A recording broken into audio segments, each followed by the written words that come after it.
Ողջույն, Կենտրոն հեռուստաընկերության եթերում Մեդպրեսն է։ Մենք շարունակում ենք քննարկել հարցեր, որոնք կարևոր են եւ վերաբերում են յուրաքանչյուրին։ Այսօրվա իմ հյուրի հետ խոսելու ենք գինեկոլոգիայում էնդոսկոպիկ վիրահատական մեթոդների մասին։ Մեր հյուրն է Մարգարյան ծննդատուն, մոր եւ մանկան առողջության պահպանման գիտահետազոտական կենտրոնի բժիշկ մանկաբարձ գինեկոլոգ վիրաբույժ Կարեն Հակոբյանը։ Ողջույն բժիշկ Հակոբյան, շնորհակալ եմ հյուրընկալվելու համար։ Ես եմ շնորհակալ հրավերի համար։ Այսօր խոսելու ենք էնդոսկոպիայի, մասնավորապես հիստերոսկոպիայի մասին։ Խնդրում եմ մեզ պատմեք, թե ինչ է հիստերոսկոպիան եւ ինչով է այն տարբերվում արգանդի հետազոտման այլ ոչ ինվազիվ մեթոդներից։ Հիստերոսկոպիան վիրահատական էնդոսկոպիկ մեթոդ է, որը որ մեզ թույլ է տալիս հետազոտել արգանդի պարանոցը եւ արգանդի խոռոչը։ Հիստերոսկոպիան լատիներենից թարգմանաբար հենց այդպես էլ նշանակում է գիստերո արգանդ եւ սկոպիա տեսնել։ Դա ունի լույսի աղբյուր եւ տեսախցիկ, որի միջոցով մենք մուտք ենք գործում սկզբում կնոջ հեշտոց, տեսնում ենք պատերը, դրանից հետո արգանդի պարանոց եւ արգանդի խոռոչ։ Մուտք գործելուց հետո մենք արդեն նայում ենք էկրաններին եւ ախտորոշում այս կամ այն խնդրի արկայությունը։ Այս կամ այն խնդրի արկայությունը։ Իսկ ցուցումների դեպքում է կատարվում հիստերոսկոպիա։ Հիստերոսկոպիա կատարում ենք հետեւյալ դեպքերում, երբ որ կինը ունի միոմա, որը որ աճում է արգանդի խոռոչ, այսինքն որը որ կարող է բերել արնահոսությունների։ Մյուսը դրանք արգանդի պարանոցի կամ արգանդի խոռոչի պոլիպներն են, կպումներն են, որը որ կնոջը կարող է բերել անպտղության, անոմալ արգանդային արնահոսությունները եւ օրինակի համար արգանդի խոռոչում ներարգանդային պայուրի արկայությունը, որը որ հնարավոր չէ հեռացնել առանց հիստերոսկոպիայի։ Այսինքն բավականին լայն են հիստերոսկոպիայի ցուցումները եւ բավական հաճախ է կիրառվում այս վիրահատական մեթոդը։ Իսկ ինչպես է անցնում այս միջամտություն վիրահատությունը, այն ցավոտ է արդյոք, ունի որոշակի տևողություն, ինչպես է սա իրականանում։ Հիստերոսկոպիայի մի քանի տարբերակում կա, դրանցից առաջինը դա այսպես կոչված օֆիսային հիստերոսկոպն է, որը որ կատարվում է ամբուլատոր պայմաններում, այսինքն դրա համար պացիենտին անզգայացում չի արվում եւ դա անցավ է։ Սակայն այդ դեպքում դա ուղղակի ախտորոշիչ նպատակով է կատարվում։ Իսկ ավելի մյուս տարբերակները, որոնք որ կոչվում են վիրահատական հիստերոսկոպիա, դա կատարվում է պարտադիր անզգայացման պայմաններում, հիմնականում լինում է ներերակային մեթոդով։ Տևողությունը կարող է տարբեր լինի։ Նայած մենք ինչ ենք հեռացնում։ Եթե հեռացնում ենք օրինակի համար արգանդի սուբմուկոզ միոմա, սուբմուկոզ, այսինքն երբ որ արգանդի միոման աճում է խոռոչի մեջ եւ կնոջ կարող է բերել օրինակի համար արնահոսություններ։ Եթե այդ միոմաները մեծ են, այդ դեպքում վիրահատությունը կարող է տևել մինչև 40, 45, 50 րոպե։ Իսկ երբ որ կատարվում է պոլիպեկտոմիա, այսինքն արգանդի խոռոչի կամ արգանդի պարանոցի պոլիպի հեռացում, դրանք հիմնականում տևում են 10-15 րոպե։ Կինը ցավ չի զգում, որովհետև ինչպես նշեցի, կատարվում է ներերակային անզգայացման պայմաններում։ Այսինքն ունենք հիստերոսկոպիայի մի տարբերակ, որը որ կարող է արվել օֆիսային եւ այդ դեպքում ցավոտ չի եւ իրականացվում է առանց ցավազրկման։ Իսկ դուք նշեցիք ձեր խոսքում ախտորոշիչ հիստերոսկոպիա եւ բուժական, ո՞րն է դրա տարբերությունը։ Երբ որ ենթադրենք կինը տառապում է անպտղությամբ եւ այլ ոչ մի պատճառ չի հայտնաբերվում անպտղության, այդ դեպքում անպայման խորհուրդ է տրվում կատարել ախտորոշիչ հիստերոսկոպիա, որովհետեւ այնտեղ կարող են լինել շատ փոքր միլիմետրերի հասնող խնդիրներ, որը որ նույնիսկ սոնոգրաֆիստները չկարողանան տեսնել։ Այդ դեպքում մենք անում ենք ախտորոշիչ հիստերոսկոպիա, որպեսզի վիզուալիզացնենք ընդհանուր արգանդի խոռոչը եւ ցերվիկալ կանալը, արգանդի պարանոցը, հասկանանք, արդյոք պրոբլեմ կա, կնոջ անպտղության պատճառը կամ կսվող արյունային արտադրությունը սեռական ուղիներից, դա ինչով է պայմանավորված։ Եվ հենց նշեմ, որ եթե ախտորոշվում է, հայտնաբերվում է պրոբլեմը, նույն վիրահատության ժամանակ, նույն անզգայացման պայմաններում մենք կարող ենք անցնել վիրահատական հիստերոսկոպիայի։ Այս հատ կարևոր բան է, այսինքն մեկից մյուսի անցումը նույն վիրահատության ընթացքում հնարավոր է իրականացնել։ Նույն վիրահատության ժամանակ արվում է, գրեթե նույն գործիքով մեր ախտորոշիչ հիստերոսկոպին ավելանում են մի քանի եւս գործիքներ, օրինակ դրանք փոքրիկ միլիմետրերի հասնող մկրատներն են կամ ռեզեկտասկոպն է։ Բոլոր կանանց ցանկացած վիրահատական միջամուծների դեպքում հետաքրքիր է արդյոք տվյալ վիրահատությունից հետո իրենք պետք է երկար ժամանակ անցկացնեն հիվանդանոցում եւ որքան ժամանակ է անհրաժեշտ ապաքինվելու համար գիստրոսկոպիայից հետո երկար է այդ ժամանակը, որ պացիենտը անցկացնում է հիվանդանոցում կամ անհրաժեշտ է որպեսզի օր անցկացնի այնտեղ։ Եկեք ես ձեր հարցին ավելի մի քիչ սկզբից պատասխանեմ, հենց այն օրը, որ պացիենտը գալիս է ստացիոնար կլինիկա ընդունվելու։ Գիստրոսկոպիան սկսելուց առաջ մենք հանձնում ենք համապատասխան անալիզներ, որը որ տրվում է այդ ցանկը պացիենտին։ Դրանից հետո կատարվում է անեստեզիոլոգի զննումը եւ կատարվում է վիրահատությունը, այսինքն ասածից միտքը այն է, որ ամբողջ հետազոտությունը եւ վիրահատությունը կատարվում է 1 օրում։ Կապ չունի մենք անում ենք փոքր ծավալի գիստրոսկոպիա կամ մեծ ծավալի հեռացնում ենք միոմա կամ պոլիպ կամ կպումներն ենք անջատում, շատ մեծ դեպքերում 90% եւ ավելի կինը նույն օրը դուրս է գրվում ստացիոնարից։ Վիրահատությանից հետո 2-ից 3 ժամ մնում է մեր հսկողության տակ, հետվիրահատական պալատում եւ դուրս է գրվում ստացիոնարից։ Իսկ հաճախ է լինում սիտուացիաներ, երբ առաջանում է ինչ որ խնդիրների դեպքում կրկնակի հիստերոսկոպիայի կարիք, այսինքն բուժական կամ ուղղակի եւս մեկ անգամ դիագնոստիկ հիստերոսկոպիայի կարիք։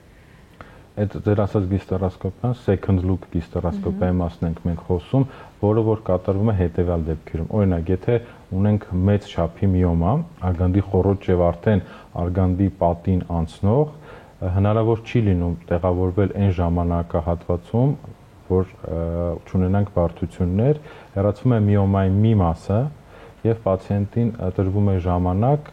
2-3 ամիս հետո կրկնակի կատարում է սոնոգրաֆիա եւ հեռացվում է միոմայի մնացած հատված։ Այսինքն ըստ ցուցումների ունենում ենք նման դեպքեր ունենում հիստերոսկոպիայի կարիք։ Ունենում ենք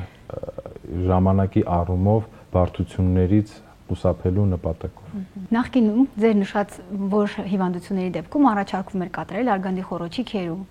Արդյոք գիստրոսկոպիան փոխարինել է այս միջամտությունը, թե կան նաև երկու միջամտությունները, երկու տակտիկաները ունեն իրենց ցուցումները եւ իրենց տեղը։ Գիստրոսկոպիան ամբողջությամբ փոխարինել է արգանդի խոռոչի քերումը եւ ասեմ ավելին, որ առհասարակ պետք է հրաժարվել արգանդի խոռոչի քերումներից։ Դրանք ունեն մի քանի պատճառներ։ Օրինակ, երբ որ կինը ունի պոլիպ, մենք կարող է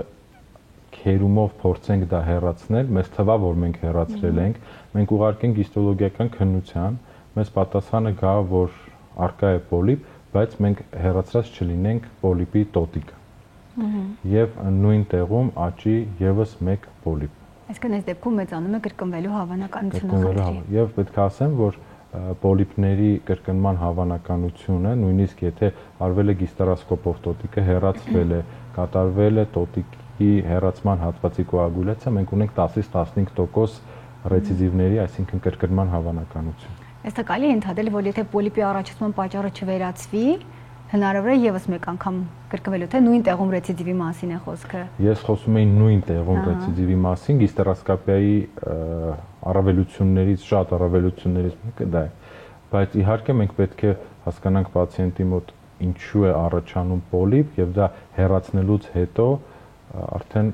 բժիշկը որոշի բուժման կարիք կա թե չկա։ Աշխարհում հունիս ամիսը հանդիսանում է անպտղության իրազեկման ամիս։ Որքանով է հիստերոսկոպիան օգնում այդ հարցում եւ արդյոք հիստերոսկոպիան անպտղության բուժման մեջ ունի իր դերը։ Իհարկե ունի ու այդ դերը շատ մեծ է։ Առհասարակ երբ որ զույգը ունի անպտղություն 1-1.5 տարի եւ բոլոր հնարավոր տարբերակները փորձել են, օգուտ չի տալիս կամ հակառակը ոչ մի այլ պատճառ չեն կարողանում բժիշկները գտնեն, թե ինչու է զույգի մոտ անպտղություն, ցուցված է կատարել ինչպես գիստրոսկոպիա, այնպես էլ լապարոսկոպիա։ Գիստրոսկոպիայի ժամանակ մենք կարող ենք տեսնել փոքր արգանդի խոռոչ,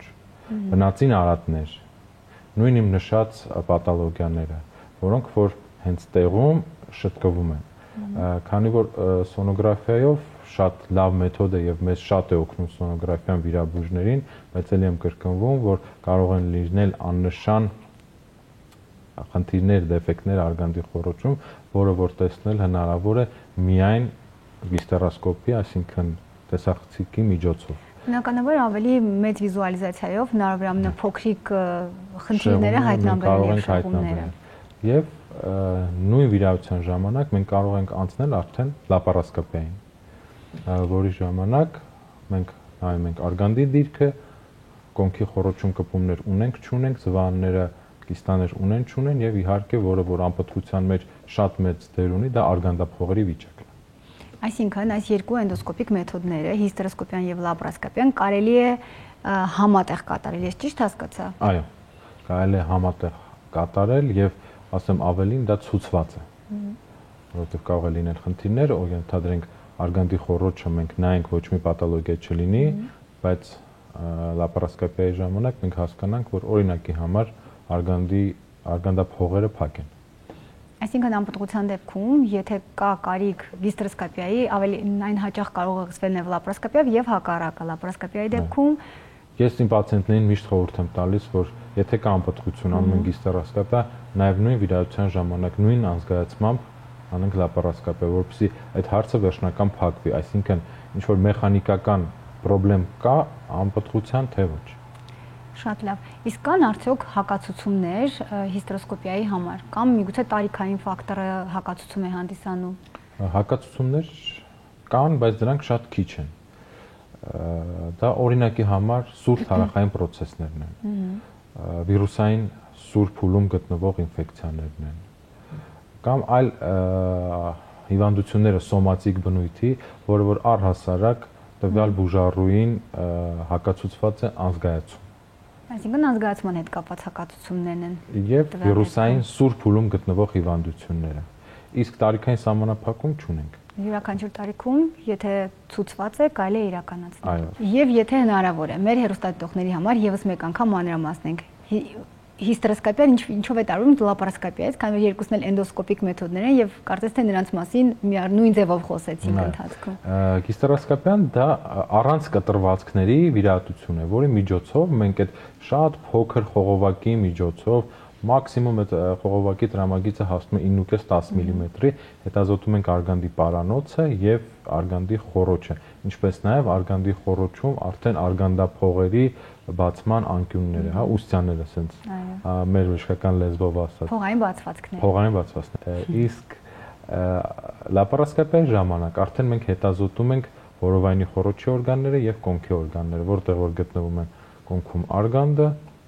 իր կապաններով ծվաններ եւ արգանդափողերը։ Քանի որ մենք արդեն խոսեցինք հիստերոսկոպիայի մեծ դերի մասին անպտղության ախտորոշման եւ բուժման հարցում,